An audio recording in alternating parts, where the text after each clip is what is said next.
काय बघताय? ओम साईराम. नमस्कार. घर छान आहे तुमचं. हो, आत्ताच बाबांनी नवीन घर बांधलंय. 1200 स्क्वेअर फूट कार्पेट एरिया, 6 गुंठेमध्ये जागा. मस्त मस्त. तुम्हाला कसं कळालं? डोळ्यातच स्कॅनर आहे ना आपल्या. जसं की तुम्ही पोहे पण खालच्या चौकातल्या गुरुदत्त हॉटेलमधून आणले होते, बरोबर ना? आपल्या भाऊंचंच हॉटेल आहे ते, मला चव माहिती आहे ना.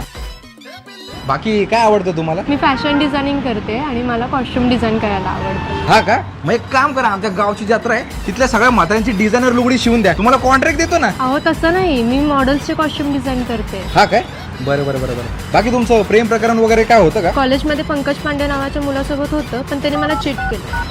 हा हॅलो, एक पोरगा आहे पंकज पांडे, त्याचे गँडे आपलं, त्याचा निकाल लावा. मॅडम कोणत्या कॉलेजमध्ये होते तुम्ही? जे विद्याभवन. हा ऐकलं ना? काय झालं? काय नाही, डेली रुटीन चेकअप आपलं. बाकी तुम्हाला जेवण बनवता येतं? हो, येतं ना. मग मॅडम, मला काळ्या साडीत तुम्ही आणि काळ्या मसाल्याचं मटण लय आवडतं बघा. इश्श, बनवेन ना तुमच्यासाठी. बाकी लग्नानंतर काय अपेक्षा आहे तुमची? मला ना गायनाची खूप आवड आहे. लग्नानंतर मला त्याचा क्लास लावायचा आहे. त्यासोबत मला कविता आणि शायरी खूप आवडतात. एवढंच ना? मग लाव की लग्नानंतर क्लास. बाकी तुमच्यासाठी एक शायरी करू का?